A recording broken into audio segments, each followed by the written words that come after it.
예, 안녕하십니까. 저는 농어촌 지방 주권 지키기 위원 모임의 간사를 맡고 있는 새누리당 황영철 의원입니다. 옆에 한규호 위원님과 김종태 위원님도 함께 해주셨습니다. 최근에 정개특위 의회와 관련된 저희 농어촌 지방 주권 지키기 위원 모임의 입장을 여러분들께 호소하고자 이렇게 이 자리에 섰습니다. 준비된 성명서를 읽겠습니다. 농어촌 지방의 현실과 특수성, 선거구 획정 기준에 반드시 반영되어야 합니다.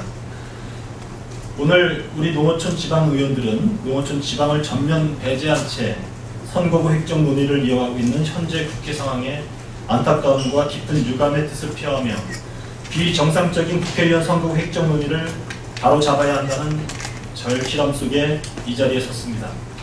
지난해 헌법재판소 결정으로 농어촌 지방은 큰 혼란에 빠져 있습니다. 농어촌 지방은 단순히 인구가 적다는 이유로 지역 대표성은 완전히 무시된 채 한 개 선거구에 5개 이상의 기초자치단체가 포함되고 최소 선거구 면적의 800배가 넘는 등 기형적인 선거구 형태로 재편될 위기에 처해 있습니다. 이렇게 절망적인 농어촌과 지방의 현실 속에서도 우리 의원들은 헌재의 결정을 존중하면서 심각히 훼손되고 있는 농어촌 지방의 지역대표성 문제를 입법적으로 풀어가기 위해 부단히 노력해왔습니다. 또한 우리 국회와 여야 정치권이 이 문제에 대한 심각성을 깊이 인식하고 함께 해결해 줄 것이라는 굳은 믿음을 가지고 지금까지 참으며 묵묵히 기다려왔습니다.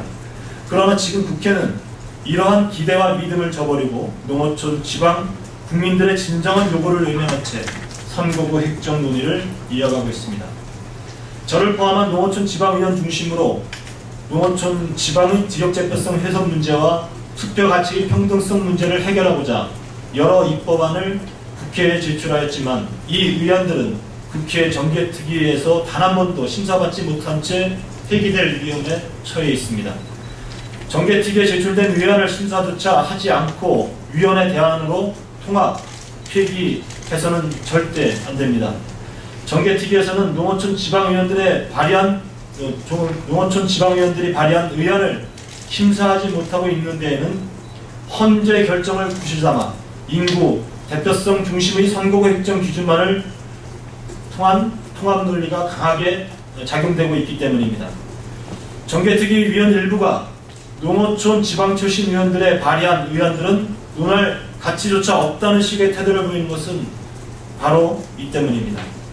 도농 간 인구 편차와 각 분야에 있어서 개발 불균형이 현저히 나타나고 있는 우리나라의 농어촌 지방 현실을 감안하지 않고 외국의 입법례에 근거하여 인구 기준만을 강화하는 것이 과연 맞는 것인지 반문하지 않을 수 없습니다. 헌재의 판단 기준도 국회의 판단 기준도 우리나라 농어촌과 지방의 현실을 외면한 채 오로지 외국의 인구 기준을 따르는 것을 절대 옳다고 말할 수 없는 것입니다. 헌재 결정으로 인구 하한 미달로 조정 대상이 되는 농어촌 지방 선거구의 선거구 민수는 223만 명에 달합니다. 오늘도 농촌, 어촌, 산촌 등지에서 하루하루를 살아가는 223 국민들의 목소리를 대변하기 위해 입법을 요구하는 농어촌과 지방의 의원들의 주장은 비정상적이라거나 잘못된 것이라고 말해서는 더더욱 안 되는 것입니다. 대한민국 헌법은 제123조 제1항 국가는 농업 및 어업을 보호 육성하기 위하여 농, 어촌 종합개발과 그 지원 등 필요한 계획을 수립, 시행하여야 한다. 제123조 2항은 국가는 지역 간의 균형 있는 발전을 위하여 지역 경제를 육성할 의무를 진다고 규정하여 국가의 농어촌과 지방에 대한 직접적인 의무를 명령하고 있는 것입니다. 이는 헌법 제41조의 복통, 평등, 직접 비밀선거의 가치만큼 중요한 것이며 헌법이 직접 부여한 국가의 의무입니다. 따라서 우리 농어촌과 지방의 의원들은 농어촌 지방 국민들의 뜻을 모아 국회와 여야 정치권에 다음과 같이 강력히 요구합니다. 농어촌과 지방의 지역대표성 보완을 위해 농어촌 지방 특별선거구를 신설해 주실 것을 국회와 여야 정치권에 요구합니다. 농어촌 지방의 특별선거구를 구성할 수 있는 법적 근거를 마련하는 것은 헌재 결정에 위배되는 것이 아니며 국회의 입법권 재량에 속하는 것입니다. 이미 제19대 국회의원 선거 중 인구 하한 기준에 미달했던 세종특별자치시 선거구를 특별선거구 형태로 운영한 전례가 있습니다. 인구 기준 하한에 미달하여 왜곡되어가는 농어촌 지방의 지역 대표성 보완을 위해 한 개 선거구의 기초자치단체 수가 일정 수 이상 되는 농어촌 지방 선거구, 전국 선거구 평균 면적의 일정 배수를 초과하는 농어촌 지방 선거구, 기타 지역 대표성 보완이 필요한 농어촌 지방 선거구를 농어촌 지방 특별 선거구로 지정 논의해야 합니다. 둘째, 정개특위 공직선거법 심사 소위에서 검토하고 있는 선거구 획정 기준 논의 중 자치구, 시군 일부 분할의 범위를 농어촌 지방의 경우에는 확대하여 적용해 줄 것을 강력히 요구합니다. 셋째, 농어촌 지방을 대표할 수 있는 인사의 선거구 획정위원회 참여 논의 구조가 마련되어야 합니다. 단 한 번 제대로 된 기회를 가지지 못했던 농어촌 지방 국민들의 요구를 반영하기 위해 농어촌 지방을 대표하는 인사가 선거구 획정 과정 논의에 참여하여 진술 논의를 함께할 수 있도록 기회를 보장해 주어야 합니다. 인구 비례 원칙만큼 농어촌 지방의 지역적 대표성이라는 헌법 가치는 반드시 실천 반영되어야 합니다. 우리 대한민국이 더 이상 지역 대표성 훼손으로 차별당하고 있는 220만 농어촌 지방 국민들의 박탈감을 외면해서는 안 되는 것입니다. 헌재 결정만이 절대적인 것이 분명 아닙니다. 우리는 입법 재량권을 가지고 국회에서 논의를 통해서 과연 이번 선거구 획정 논의 과정 중에 도시는 늘어나고 지방과 농어촌의 국회의원 숫자가 줄어드는 이런 불균형이 과연 대한민국의 균형 발전과 정치 발전에 합당한 방향인지에 대한 심각한 논의가 있어야만 되는 것입니다. 지금이라도 농어촌 지방 국민들의 진정한 요구를 위해 국회와 여야 정치권이 원점에서 검토해야 됩니다. 인구 중심의 통합 논리에 따른 국회의 선거구 획정 기준 논의에 우리 농어촌 지방의원들은 이를 분명히 반대하며 국민들의 정당한 요구를 국회와 여야 정치권이 하루속히 받아들여 진정성 있는 논의를 만들어줄 것을 강력히 촉구합니다. 농어촌 지방 주권 지키기 의원 모임 일동 말씀드리겠습니다.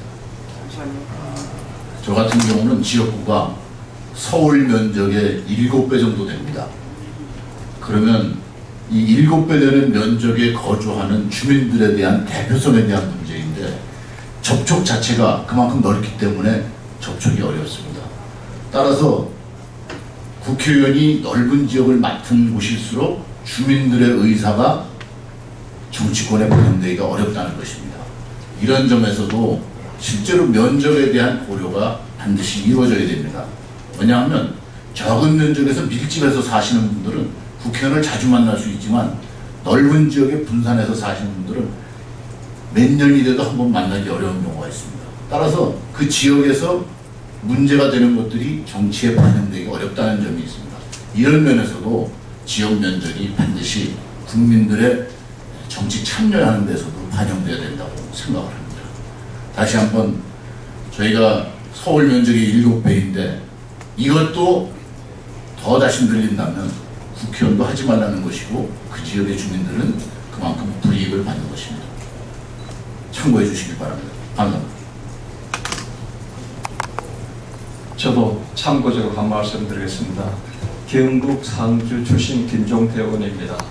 어제 이기택 대법관 후보 청문회 시 제가 공직선거법에 관련되는 질의를 했습니다. 국회의원 선거구획은 인구, 행정구역, 면적, 교통 등을 고려해서 하도록 법에 되어 있는데 현재 인구에 관련되는 헌법재판소의 의견만 국회 통보됐습니다. 나머지 행정구역과 면적 등에 대한 헌법 소원을 해놨는데 이것이 아직 통보 안 됐는데 어떻게 하면 좋겠습니까? 라고 의견을 물었더니 인구 소견 플러스 헌법재판소에 행정부가 면적에 대한 의견이 온 다음에 적용하는 것이 맞다라는 그런 소견을 냈습니다.